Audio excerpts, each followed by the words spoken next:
Hello Internet, my name is the Golden Stalfos, and today I'm going to talk about Yu-Gi-Oh!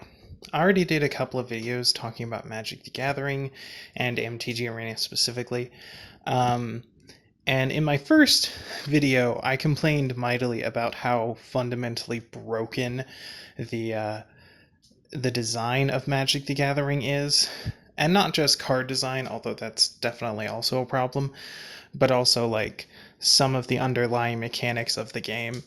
Uh, so please check that out if you haven't. But I figured it would only be fair to talk about the next biggest game in the world, and the only really big game that actually does anything different from Magic, um, and that's Yu-Gi-Oh. You know, Yu-Gi-Oh doesn't really have any problems with its card design being completely absurd, like Magic does, or at least not to the same extent that Magic does. There is a lot of very popular memes about Yu-Gi-Oh having absurdly long card text, and that's true, but like Magic would have the same problem if they didn't use so many keywords. So like I don't know. I mean, it can get kind of annoying to read certain cards, how they constantly specify things like once per turn, like that phrase appears so much it should be abbreviated, but whatever. Um, there's just a lot of things like that that should be shortened to one word or something, but they're not. Um, and also, Yu-Gi-Oh doesn't really use vanillas anywhere near as much as Magic does. Um, Now, that might sound strange because Yu-Gi-Oh has an entire category of creatures called normal monsters who are all vanilla by definition. But but the thing is, um, they don't really print normal monsters anymore. They haven't for a long time. Every once in a while, they'll try to make it work because there's some support cards specifically for normal monsters, but it never takes off, and they never print that many of them. Uh, Whereas Magic the Gathering always has vanilla monsters in every set, and it always has monsters that are basically vanilla. Like, I summon a 2/2 with Reach. Like, technically that's better than a vanilla, but like most of the time it doesn't matter. You're 1/1 with Vigilance. Yeah, sure. Go ahead, attack and then not tap. That doesn't make a difference. It's a 1/1. It's gonna die anyway. Fucking, it's still a vanilla basically. The only time cards like that are ever viable is if the format supports like, you know, tokens or auras or whatever. And there are some good aura decks in the MTG arena right now, and there are some good, you know, +1/+1 counter decks out there, but eh, you know. And Magic the Gathering uses token monsters way more, or token creatures rather, way more than Yu-Gi-Oh does. So basically, what I'm saying is, in Yu-Gi-Oh, almost every creature, well, in Yu-Gi-Oh they're called monsters, but almost every monster has an effect. And usually that effect is such that it needs to be explained on the card, at least partially. And that's not always the case with Magic cards, so they can get away with having a lot less effect text. Um,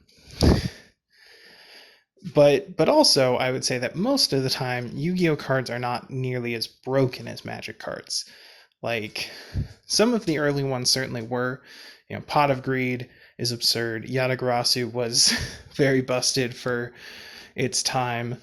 Um, Cards like Raigeki and Harpy's Feather Duster were completely unacceptably overpowered at their time.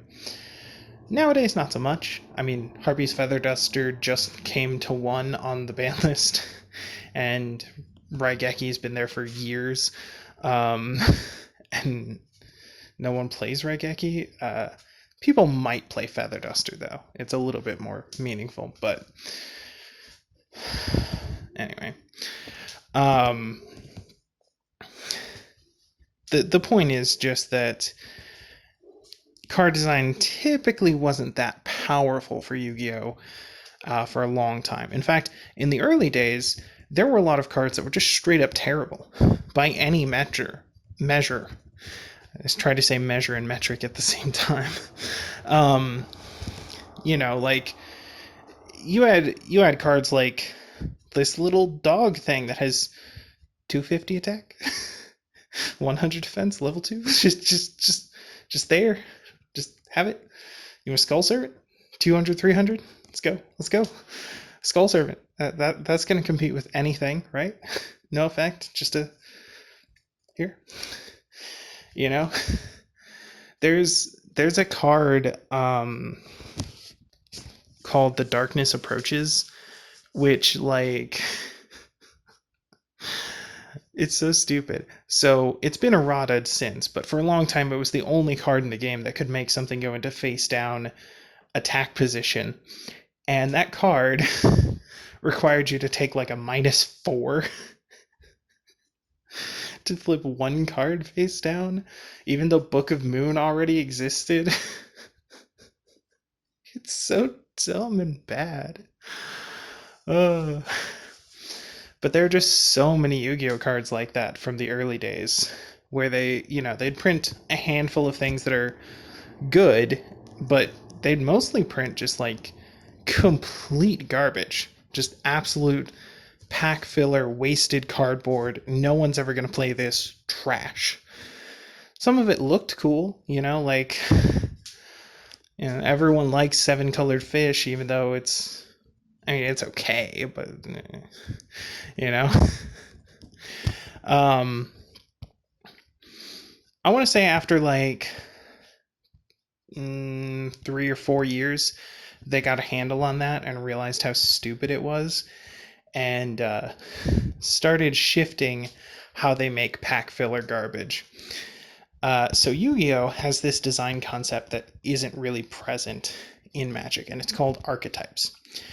So in Magic, the organizational structure, the way you can provide support is you can support a color, you can support a creature type, and you can support a play style, right? Like all of these creatures have vigilance, or all of these creatures get better when you play a sorcery, or, something like that. Well, Yu-Gi-Oh! You can do those things. So each card has an attribute. Each card has a level, so you can support specific levels or creatures or monsters under a specific level or so forth. And each monster has an attribute, or a monster type, rather. So you can support attribute, level, type. But then there are also names. So you can support every card that has the same word in its name. All Gem Knight cards, all Six Samurai cards, all Elemental Hero cards, right? And none of those archetypes are relevant anymore. Haven't been for years, but that's not the point. The point is just that if they want to do that, they can. And basically what they'll do is they'll create a deck where there's 20 or 30 different kinds of cards, and they all have this same keyword in their name. And one thing they've done is they've made some of the cards just like use that keyword as part of another word. Like a lot of the Orcust monsters have like orchestration or something like that. So that's cool. And kind of plays with the boundaries of an archetype a little bit. There are some problems with this system. For one thing, a lot of cards that were originally never meant to be archetypes were grandfathered in once this system was adopted. That's why you'll see things like Summon Skull is always treated as an Archfiend, because although some of that is due to translation issues. The game is originally made in Japan and then translated to the United States roughly 6 months later. But the United States localization team often takes some liberties with how they translate because they want the cards to sound cool in English instead of just being a completely literal translation, because sometimes a completely literal translation doesn't sound very good, or, you know, isn't very descriptive of the card, right? And sometimes they'll change the name of a card. Like the Lunalight cards are just called Moonlight in Japanese. Like they don't even, there's no pun or anything there. It's just Moonlight. And that would be weird in English. Like we wouldn't accept that as an archetype name, so it's good that they changed that.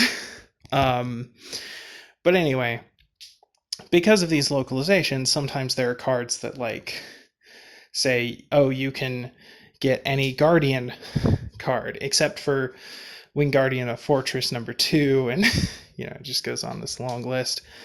And the funny thing is, even with that list, it doesn't exclude all of the Guardian cards that are actually out there, but aren't supposed to be a part of the archetype.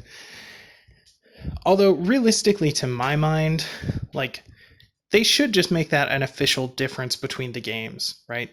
Screw all that except Red Eyes be chick nonsense. Like, let it be part of the archetype. Who cares? How would it change anything? Would it make Red Eyes viable? No? Then don't fucking bother with it. You know? Like, it doesn't matter. You should just let those things be differences between the two formats. I mean, we already have separate ban lists and everything, and separate card lists because we get cards like 6 months behind them, and we have, TCG exclusives too. So, like, just let the games drift apart a little bit. It doesn't matter. Whatever. I'm not Konami. And it's not like any of those cards would be viable. Like, any of the cards that are like, oh, except for this winged dragon, like, it doesn't matter. It doesn't matter. Those cards are shit. No one's playing them. No one will ever play them. Even if you could search every single card in the game that has Guardian in its name, no one would build a deck around that and bring it to tournament. It wouldn't care. It wouldn't matter. Just stop fucking up the card text for things that don't matter. But, except Frog the Jam. Like, who cares if Frog the Jam is included? It doesn't help the strategy. It wouldn't make the deck more viable. It wouldn't make Frog the Jam more viable. Just let it happen. However, obviously Yu-Gi-Oh! Is not without its faults.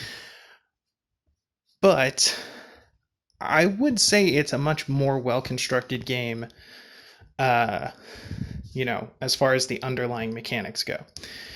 So,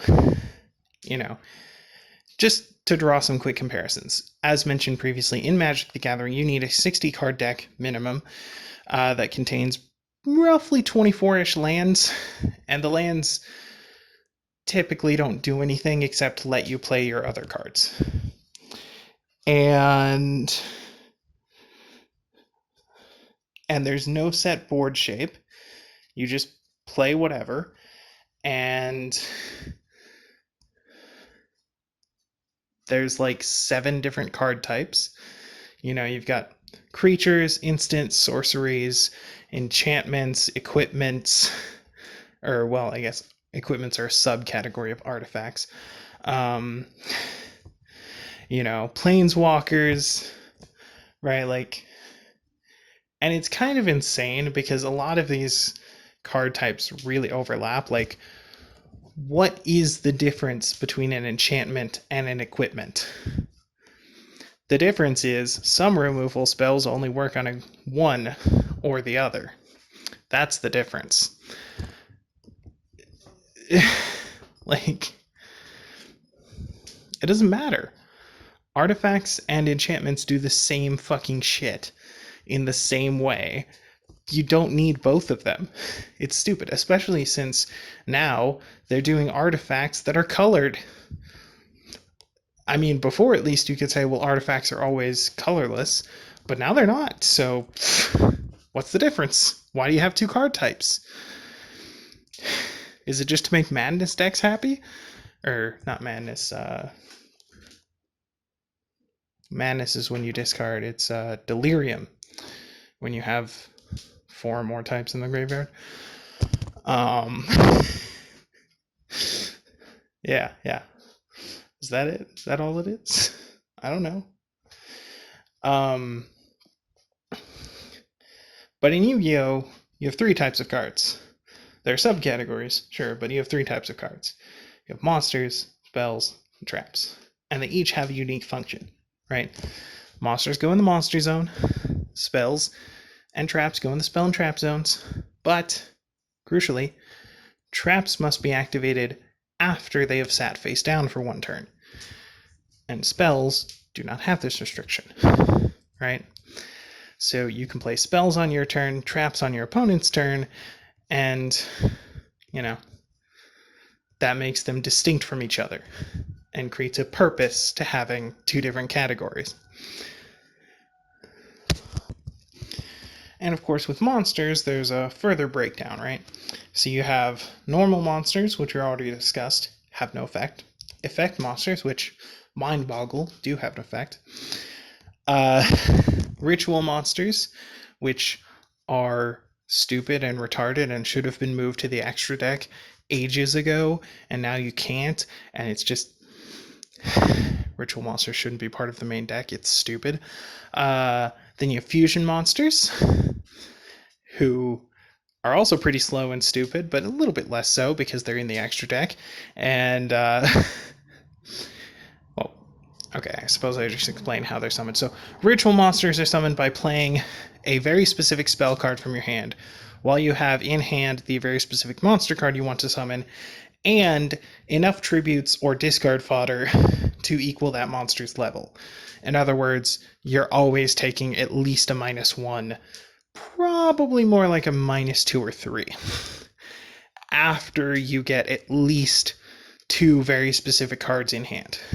So a 2-card combo that makes you go -2 and gives you a vanilla 1800 beater. No wonder no one played them. I mean, there are some good ritual decks out there, but only 2 of them, and they've both been nerfed to hell, so... Anyway.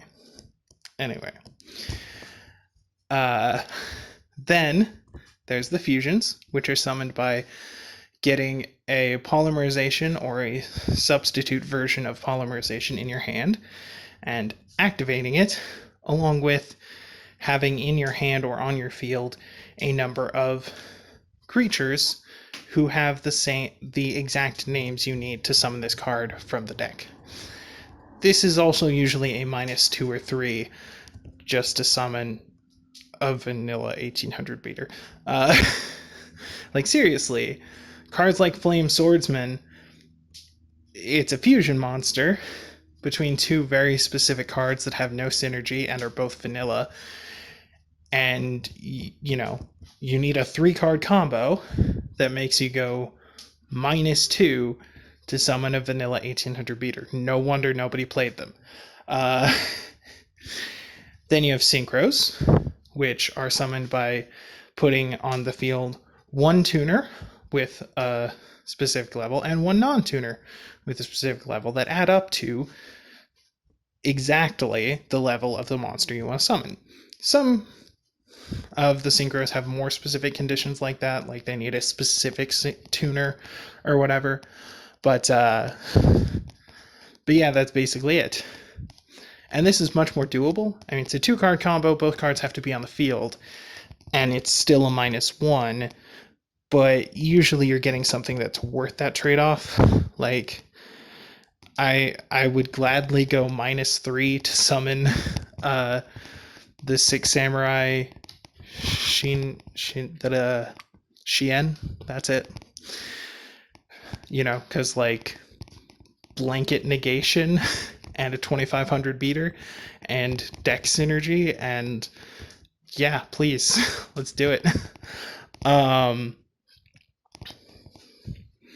I mean, Stardust Dragon is definitely worth going down 2 or 3 for most of the time. Uh, there were tons of great synchro monsters back in the day. And a lot of them are still viable today, even. Then there's XZ monsters, or XYZ, Exceed, however the fuck you say it, because there's like 7 different versions of it. But anyway, these just require you to get any 2 or sometimes 3 monsters of the same level on the field, stack them on top of each other, put them under this card. Bam! Boom! It's a -1, and they have to be on the field, but they're not specific, and you had a lot of worthwhile cards that could do this, especially at rank 4, which is the easiest to summon anyway.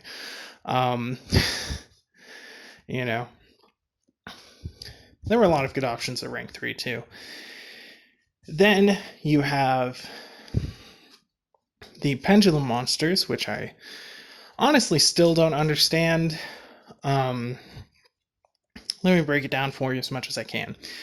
So these monsters are simultaneously monsters and spells, because of reasons, and they can be played in the monster zone, the spell zone, or the pendulum zone, because reasons. If you play 2 monsters in your pendulum zones, which they added to the game when they introduced this card, they didn't exist prior to that, then you can special summon from your hand as many monsters as you want between the 2 numbers shown on the scale. So like if you have a scale 1 and a scale 7, then you can summon a level, I think it means you can summon 6 levels worth of monster, or that you can summon a monster for each number in between, or any number of monsters whose levels are in between there.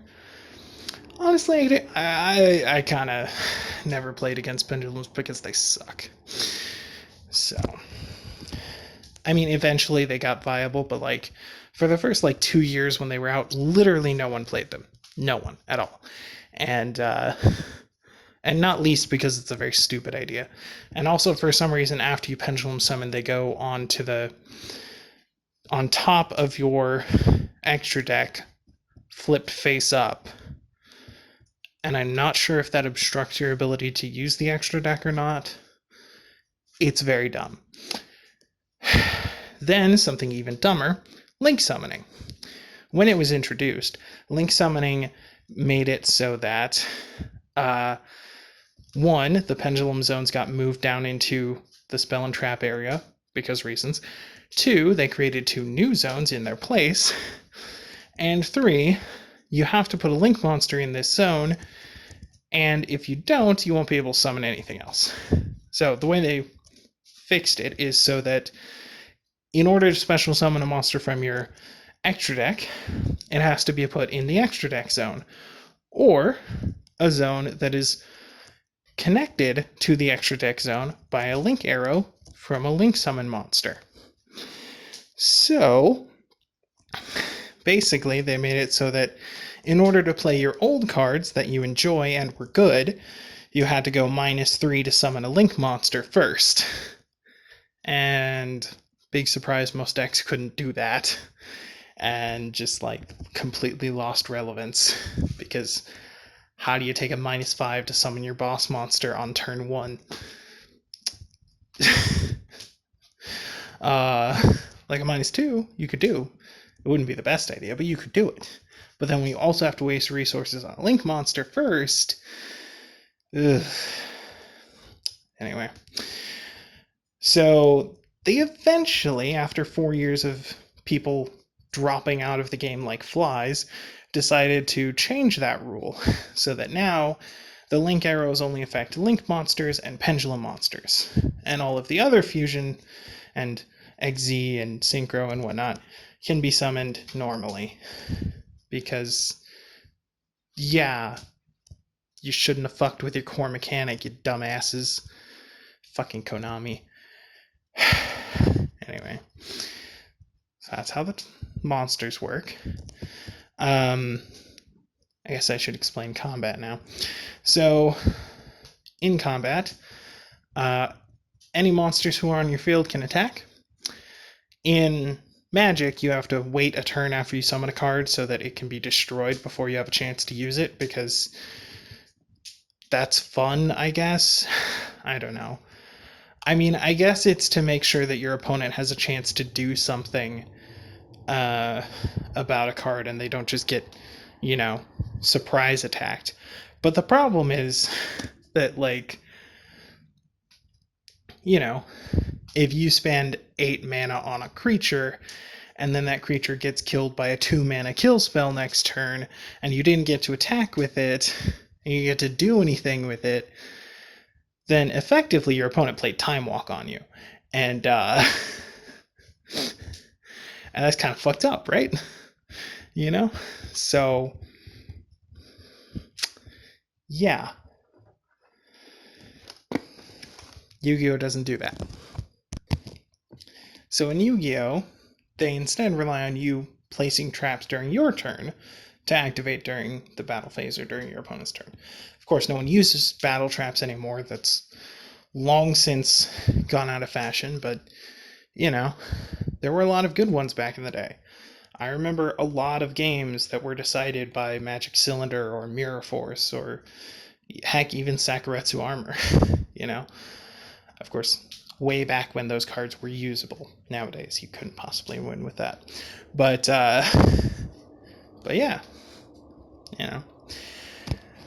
So, Yu-Gi-Oh is a game where you set up your board, then you try to break your opponent's board, and they do the same.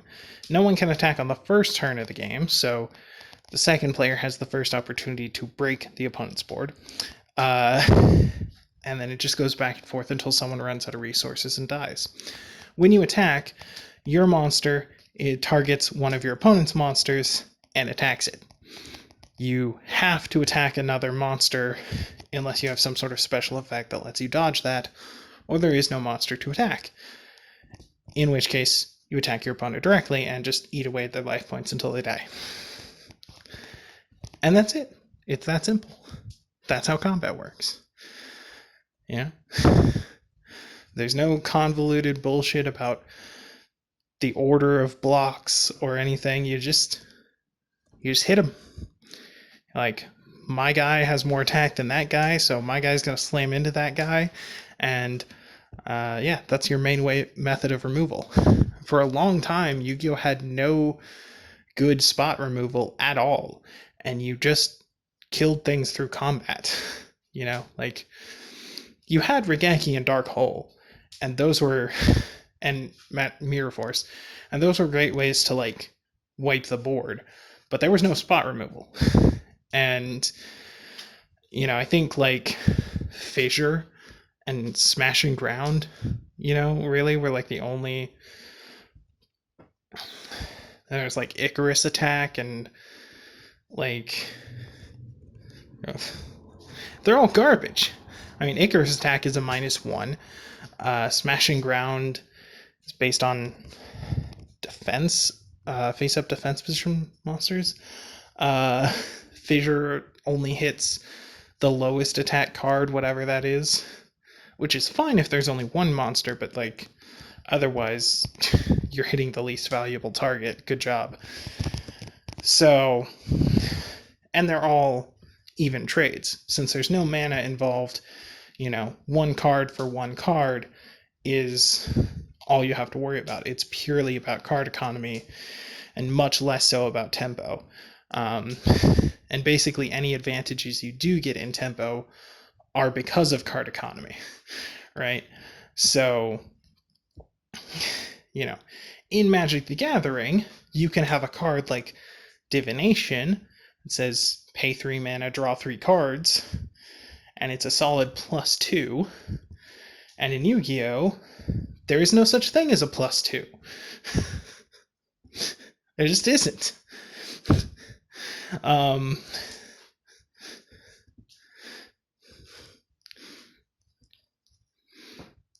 I mean, that's it. There's no such thing as a +2.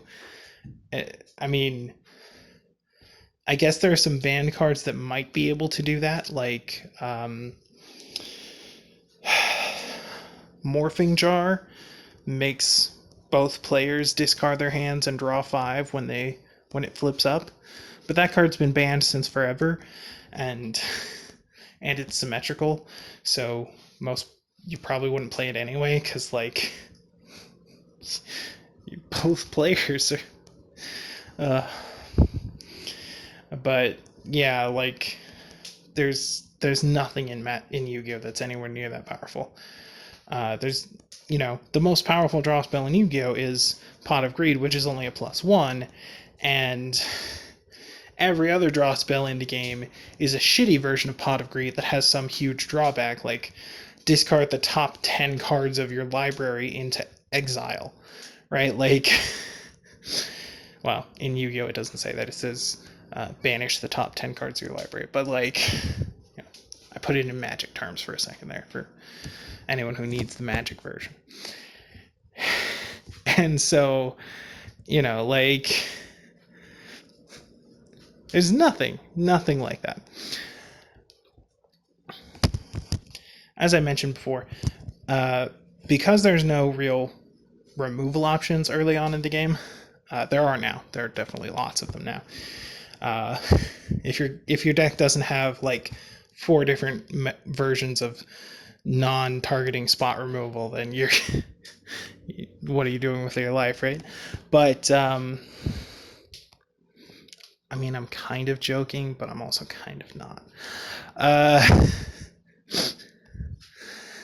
But for a long time, Yu-Gi-Oh was a system where you used combat to defeat your opponent's monsters. And in Yu-Gi-Oh, every time you win combat, you deal battle damage to your player equal to the difference between your 2 monsters. So basically, everything in Yu-Gi-Oh has trample, unless it's in defense position, which negates the trample. Unless you have piercing, which, yeah. But yeah, that's how it works. And so, because of that, there was this pretty solid system where, in order to win, in order to defeat your opponent, you had to get more of a field presence than they had. You had to have a stronger creature than they had, or monster than they had, and you had to have more monsters than they had. And if you could do that, you'd win. And there were lots of ways to do that, right? Like, you could destroy all of your opponent's monsters with like Rigeki or something. You could, do everything in your power to special summon a 3800 beater to replace your 2 Gemini elves or whatever. There were no 3800 beaters back when Gemini elf was played. I mean, you could sacrifice your Gemini elves for Blue Eyes, right? So you'd play Gemini elf because it's the strongest level 4 monster in the game up till a certain point, and then you'd tribute them for your Blue Eyes, and then you'd have a 3000 attack point monster. And unless your opponent summoned another Blue Eyes or destroyed yours by a card effect, you would probably win. And that was more or less how the meta broke down for a while. Like, for a couple of years, it was just whoever had the biggest monster could win. Over time, more methods of removal were introduced, more ways to control the game were introduced. My personal favorite year of Yu-Gi-Oh was 2014, because I played 6 Sam Control, and it's stupid, but it worked. Like, the deck has a lot of internal synergy. You can play basically every monster in your hand right away because fuck it, special summons. And like, the core setup of monsters is strong enough to support itself with only a couple of spell or traps from the archetype, so you could fill the rest of your deck with control cards, traps, and stuff, and still have a solid beatdown strategy for after you had destroyed whatever your opponent set up. And the monsters could help you destroy stuff, right? Like, You could you could toolbox out Yaichi to get rid of a face down spell. You could, you know, you could reliably get Shien on turn 1 for negation of whatever your opponent wants to play out. It was fun. but like, even though that deck was great and I loved it, it wasn't like meta or anything. There was a huge variety of viable decks at that time, and a lot of decks that were not viable, but people played them anyway. It was just fun. It was fun to see all the different things that people would do and challenge them, and just dick around with it.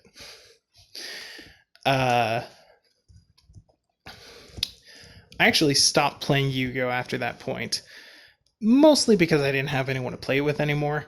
That's the next year after that I graduated high school and moved away from home, and then been an adult since then, so don't have as much time for Yu-Gi-Oh.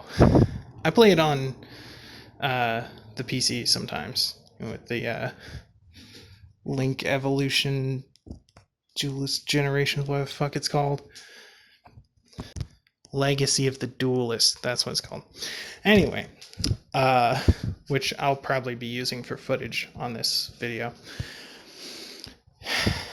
Anyway, my broader point that I was getting to is that because Yu-Gi-Oh does things so differently from Magic, right? Like the archetypes and the focus on building and breaking boards, and the focus on combat as a method for removal rather than spells or traps. Because of these things, Yu-Gi-Oh has a much more like solid back and forth interactive gameplay to it. Like when I switched from Yu-Gi-Oh to Magic because I moved and more people were playing Magic where I moved to, it was after high school. I didn't really start playing Magic until after high school because there's a local Magic shop near where I live now. There's not a Yu-Gi-Oh store for miles. I'd have to travel to a different city, but I can walk down to the Magic store and play with people there, so I've done that. Of course, I haven't done that during the pandemic because, but MTG Arena has got me covered there, so,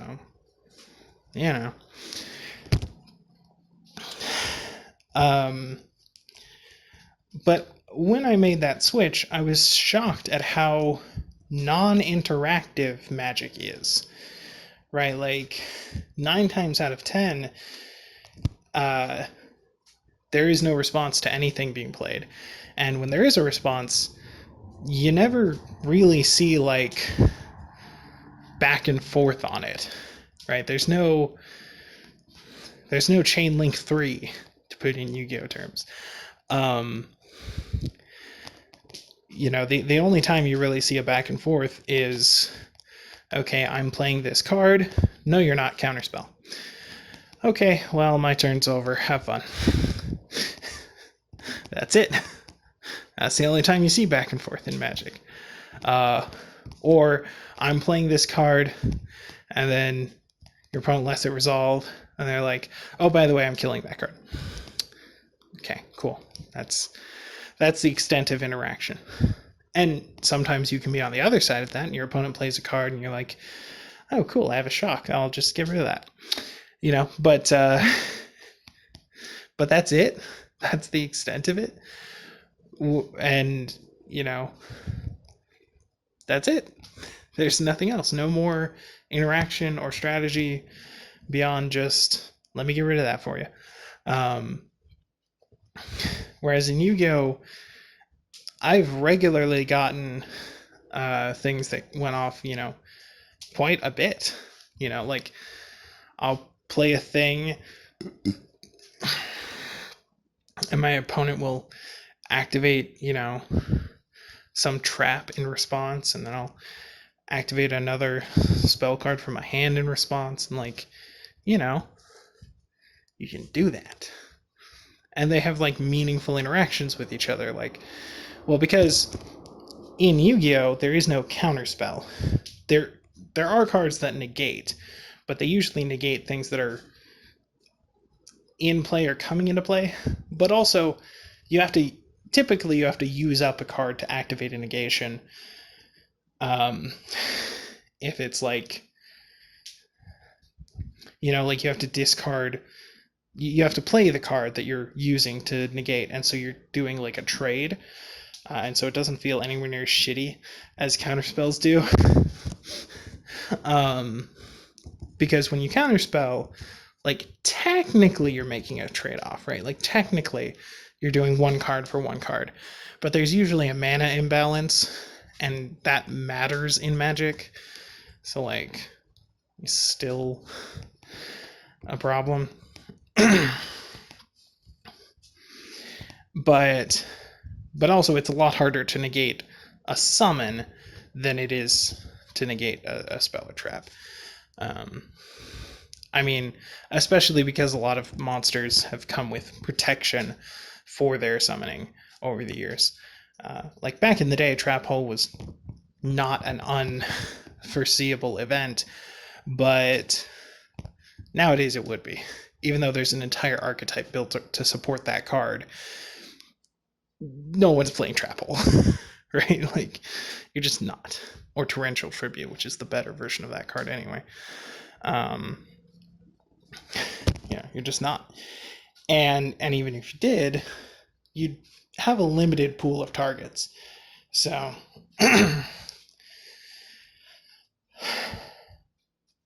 basically, what I'm trying to get to is that the feeling of playing Yu-Gi-Oh is very, very different from the feeling of playing Magic. And Yu-Gi-Oh has much more of a focus on putting cards on the field and having those cards do something, right? Like, you set this trap and you wait for an entire turn, and then you play the trap, and then it has an effect, right? You play this spell, and instantly it does a thing, right? It gains you life, it draws you a card, it kills an opponent's spell, it does something. Magic the Gathering, like, never really does that. Like, I've always wanted it to do that. I've always tried to play decks where you put a card on the field, and that card does a thing, and you pass your turn, or you do another thing and then you pass your turn. Eventually you have to pass your turn eventually. Well, unless you're playing Omniscience and being a giant douchebag, or playing one of the many cards or decks that are built around taking infinite turns. Fun. Anyway,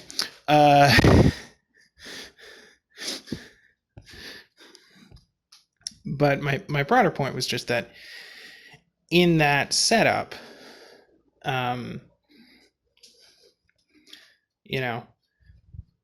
you can't play Magic that way, right? You can't just play a card and have it do what the card says and expect that to ever happen or work, right? Whenever you play a card, odds are very good that you won't get to do anything with it. Odds are very good that card will be counterspelled or pacified, or or shocked, or some sort of black kill spell or something, and it's gone, right? And the thing is, even cards that supposedly bring value to the table after the fact aren't really safe, because board sweeps, dozens of board sweeps, like in MTG Arena right now, you can play Wrath of Gods, Kaya's Wrath, Urza's Wrath,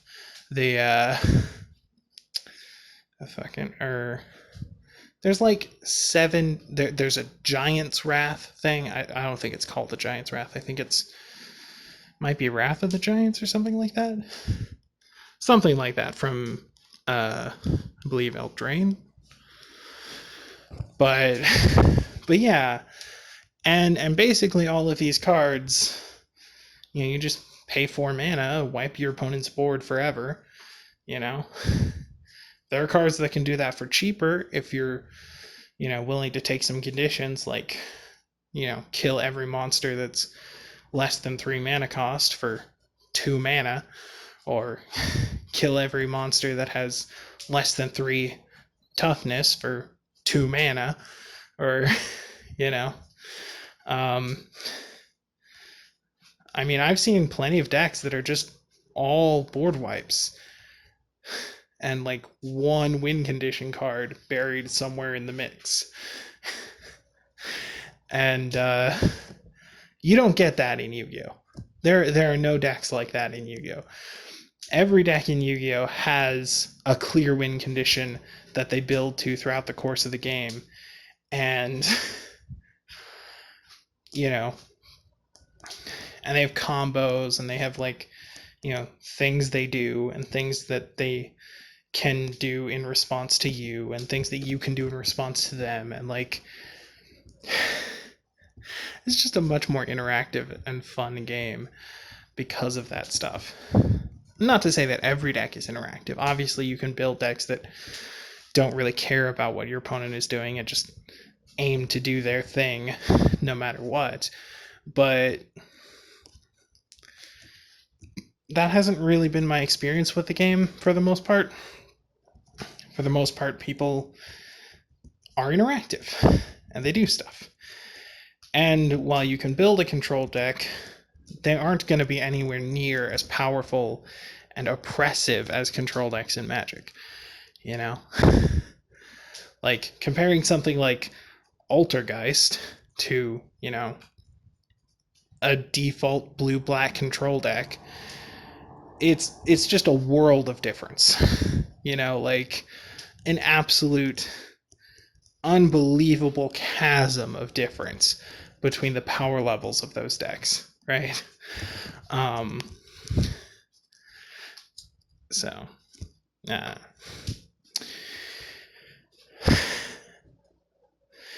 So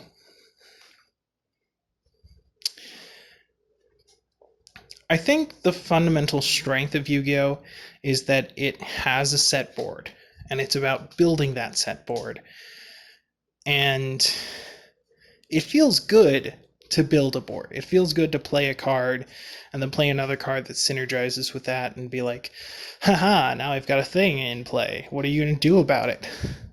And then watch in horror as your opponent does something about it.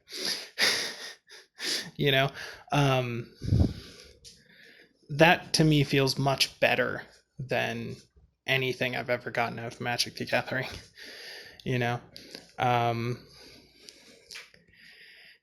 And it's true that there are a lot of cards that break boards, and that there has been some movement away from that core system in recent years. Part of the reason the board breaking thing works is because all of your cards have to be on the field, right? You can play quick play spells on your turn or your opponent's turn.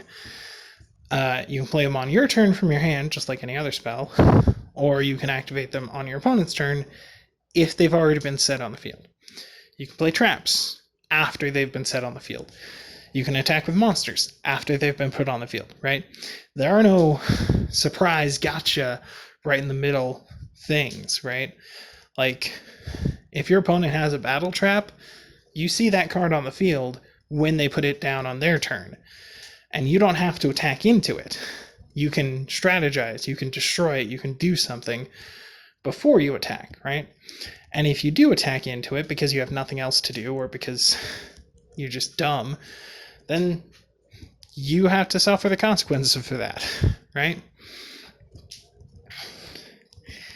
Whereas in Magic, combat tricks always come out of nowhere, right? Like,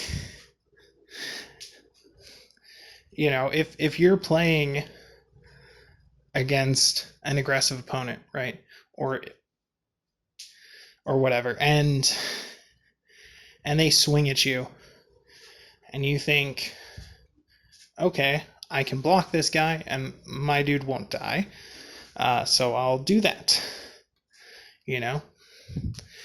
Uh, Usually, they have something in their hand that they pull out at that second and be like, "Ha, gotcha!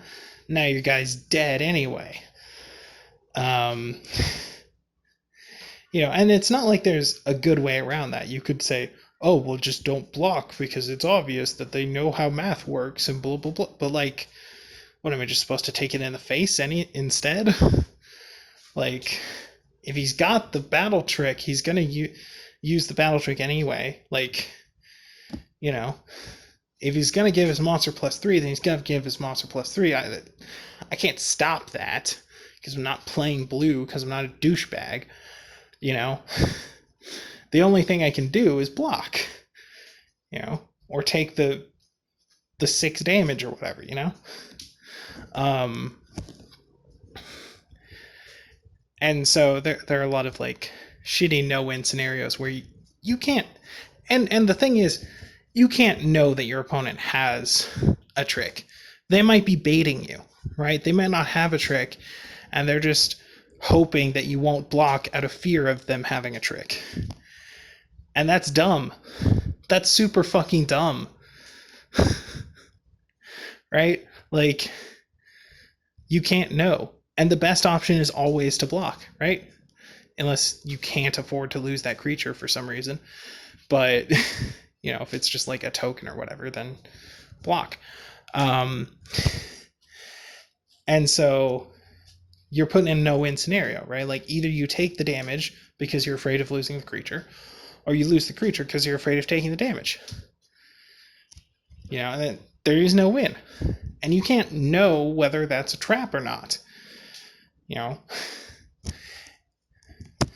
And in Yu-Gi-Oh, there's no bullshit like that, right? You know how strong your opponent's monsters are because you can see their numbers. You know how strong your monsters are because you can see their numbers. You have to target. So, your opponent has to hit your monster specifically, right? If they've got something on the field that they can use during your turn because it's face down on their field. And you know that you can do something about it before you move forward, right? You always have, like neither of these are perfect games, like chess, where you all know everything about the board state at all times because you have eyes and nothing is obscured from you. Because you never know what's in your opponent's hand or what's face down or anything like that. But Yu-Gi-Oh is more perfect than Magic in terms of who has, or how freely information is available to both players. And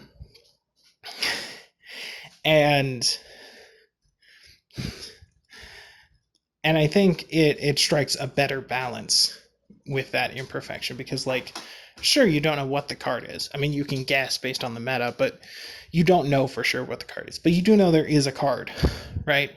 In Magic, those extra cards in hand could be land. It could be an 8-drop creature they can't summon because they're at 3 mana. It could be anything, right? And you have no way to strategize around that, no way to think about that. They've got 3 cards in hand. Fuck if I know. They could be flooded. They could be completely dry. It could be anything. It could be a card that's going to completely ruin me. But how do I know? I have no prep time, no ability to prepare for this. I mean, you could always just assume the worst, but how far is that going to get you? And what are you going to do even if it is the worst possible scenario? Is that going to change how you act? Probably not. Like, Magic is a game built on gotchas, and Yu-Gi-Oh is a game built on, strategy. And also, Yu-Gi-Oh doesn't have mana, so there's no inherent instability in your deck because you have 24 blank cards thrown in for no reason. Like, I can't stress enough how stupid it is that Magic the Gathering has a system wherein a third or more of your deck is just wasted on cards that do not affect the board state or your win condition or anything. Ugh. you know. And on top of that, Yu-Gi-Oh has a 40 card deck size minimum. So, in addition to the stability gained by removing land, there's even more stability and consistency gained by having a smaller deck size. And so, you can build decks that are built on a specific strategy and be confident that you'll be able to pull off that strategy most of the time. And to help you out with that, there are searcher cards and draw cards and all that stuff, which are, again, more effective in a smaller deck. And so, yeah, I don't know. I like Yu-Gi-Oh a lot better in terms of its base mechanics, its core underlying functionality. Having a set board size, having you place cards on the field before you activate them, cutting out the mana so you don't have to worry about tempo anywhere near as much as you worry about card economy. Like, all of these things make the game more consistent and more straightforward so that your strategy comes through more often. And it just makes them much better games. The thing is, when you play Yu-Gi-Oh, right, like, sometimes people will complain about a specific card or archetype because it's a little bit dominant, too many people are playing it. But you never really hear the same kinds of complaints that you hear when you play Magic, right? Like, whenever you play Magic, you will hear someone somewhere in your tournament will be like, yeah, I lost that round because I got flooded. I drew 8 mana in a row out of the 13 cards that I drew, and then the game ended before I even had a chance to play anything worth looking at, so I lost. Try again. You never get that in Yu-Gi-Oh. You would never, ever hear someone be like, yeah, I just drew 8 dead cards in a row, so fuck me, I guess. Because if you have 8 dead cards in your deck, what the fuck are you doing with your life? Get your shit together. But in Magic, you don't have a choice. You have to play those dead cards. And then of course there's the complaints that people have about, like, styles of play. Like, you would not believe how many times I've heard people bitch that aggro is unfair because, people win before their opponent has a chance to play any worthwhile cards, right? Like, turn 1, play a creature that has haste and strike. Turn 2, play 2 creatures that have haste and strike. Turn 3, play 3 creatures that have haste and strike. Turn 4, I win. Oh, wow, wait. Fucking amazing, right? And that happens. I've built some decks like that. They're fun. But to a lot of players who want to, take their time and build up a board and do something interesting, that really sucks. It really feels awful when you die right before you've hit your mana curve. Like, you're about to curve out, you're about to play this big card that will help you or be the center point of your strategy, but you're already at 2 health. What are you going to do now? Just fucking surrender. And a lot of people complain about counterspell decks, because if you're not playing a counterspell deck, then the counterspell deck says fuck you. And if you are playing a counterspell deck, then no one does anything. Like, well, either way, no one does anything, right? Because if you're playing a counterspell deck, then, well, I went over this in my Magic video, but essentially the way it works is you do nothing until you have enough mana to start playing your counterspells.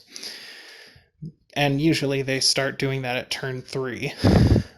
Meanwhile, your opponent just kind of builds up whatever board he can do in 2 turns, which isn't much, maybe 2 creatures, right? Then, after that, every time your opponent tries to play on curve, you play a counterspell, and then they do nothing, right? And then from then on, both of you do nothing each turn because you pass your turn to preserve your mana for your counterspells, and they try to play a card, and you counterspell it. And then, eventually you'll draw your win condition, maybe, and then you'll play that, but that's it. That's how the game goes. Both players just sit there and do nothing for 4 turns until you draw your win condition. How fucking entertaining, right? Like, what a great time we're having here, But it's not like that in Yu-Gi-Oh! There are no decks like that, no strategies like that. There is no sitting and waiting for 5 fucking turns while everything you do is just, no, you can't do that, and you could only do one thing this turn because that's how the game works, so bye, Ugh. And the only real way to counter a counterspell deck is to just not play on curve, right? Bait out the counterspell with something you don't care about and then play another card, Effectively turning every card you can get onto the field as into a -1, or -2 if they have enough mana to play 2 counterspells. And that's it. That's the only thing you can do. And hope that you beat them down before they draw their win condition, with whatever you can get past, even though your mana is being cut down like that because they can counterspell you. So it's a shitty, unfun experience no matter whose side you're on and no matter what kind of deck you're playing, right? Like, any deck that goes up against a counterspell deck is gonna have a bad time.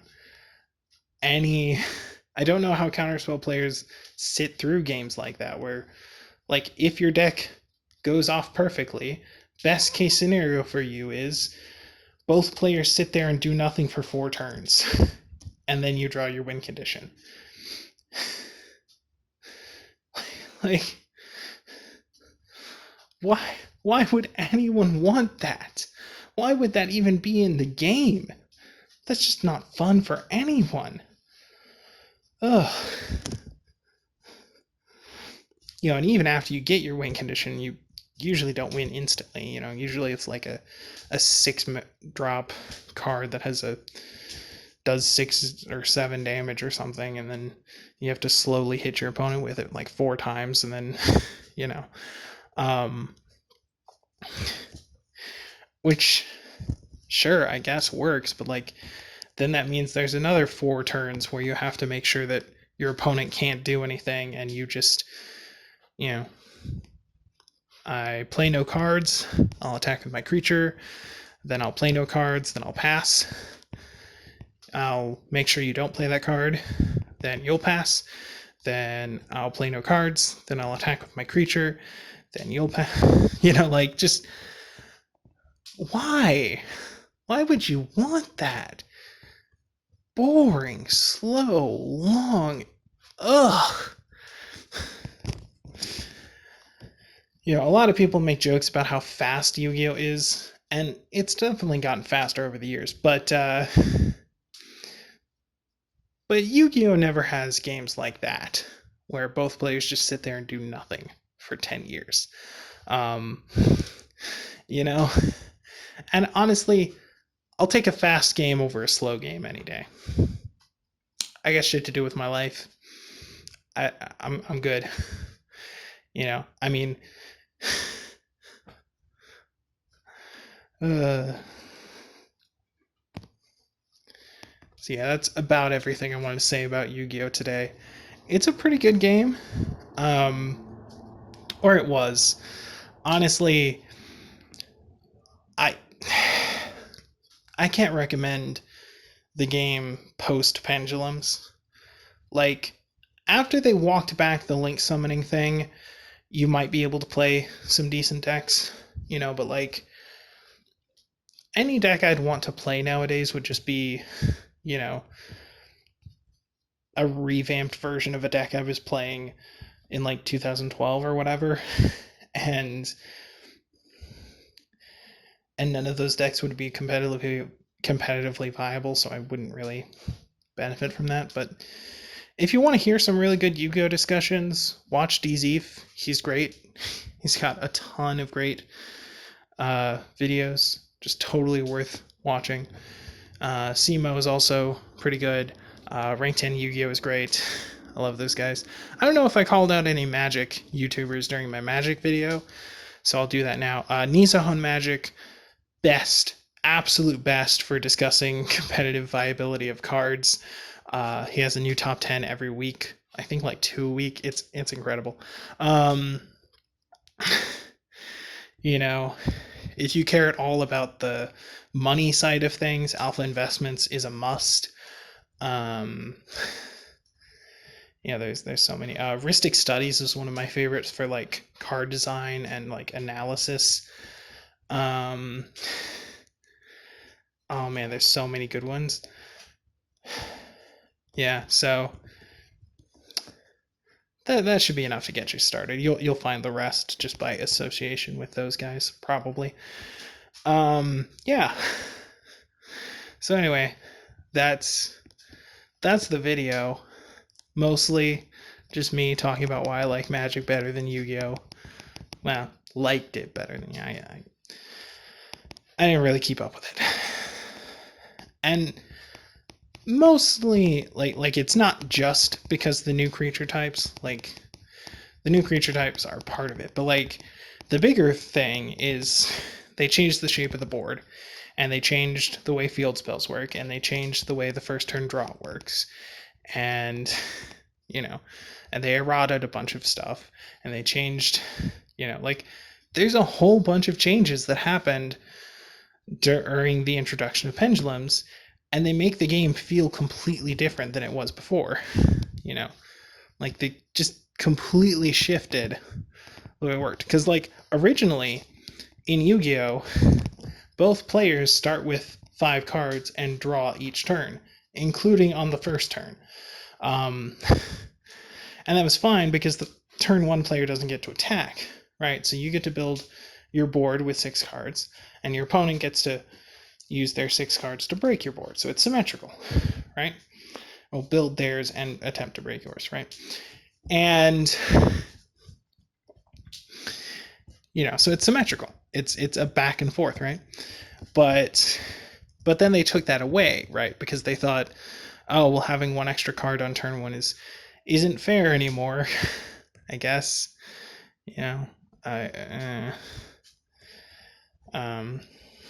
I mean, that brings it in line with lots of other games, but like, I don't know, it's just weird.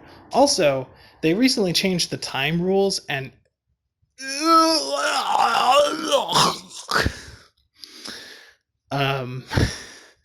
so the rules used to be pretty much the same as they are in Magic, where when you go into time, you have 5 turns left.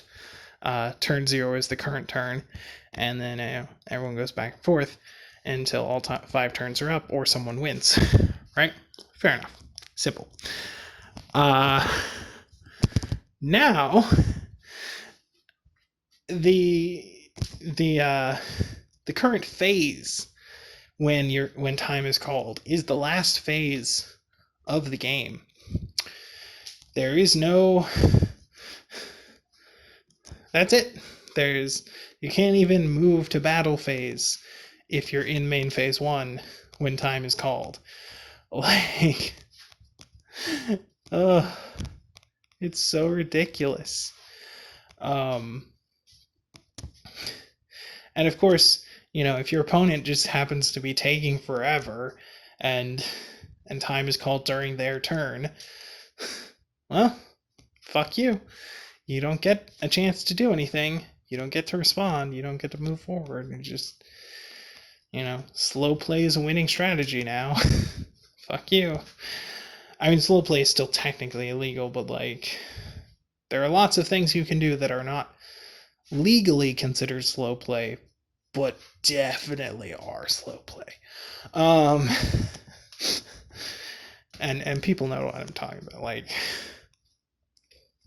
so yeah, I can't in good conscience recommend Yu-Gi-Oh as it is now.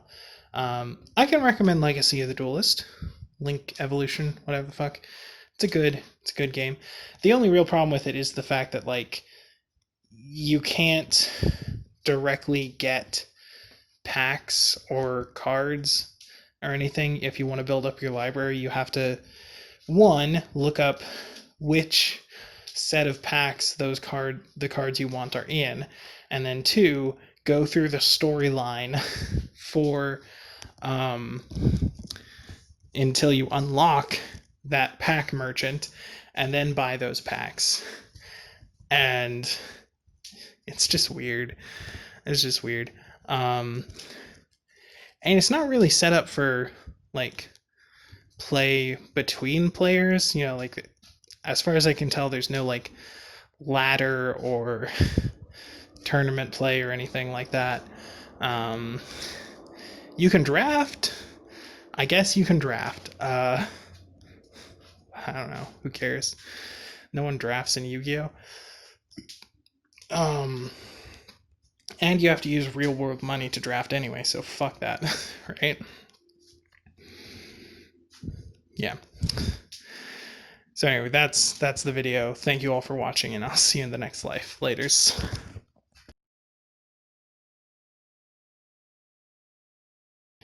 Okay, end card time. I'm supposed to tell you to like, comment, subscribe, you know, all that stupid YouTube shit. There's a bell thingy, whatever. I have all the social media stuff: Facebook, Twitter, Twitch, YouTube. Mostly I use Facebook and Twitter to tell you about my Twitch and YouTube uploads. I've got a Patreon, but you know, Patreon is one of those things where people who can afford to throw away money give money to people who can't. And so if you can't afford to throw away money, then you shouldn't be doing that. And if you can afford to throw away money, consider charities. There's a pandemic, there's global warming, there's millions of people in the world who don't have toilets, which is just awful. So I've linked a few charities in the description down below in case you're interested in that. And if you can't donate money to a charity, consider donating some of your time, because that's also very useful. And yeah, thanks for watching. Bye.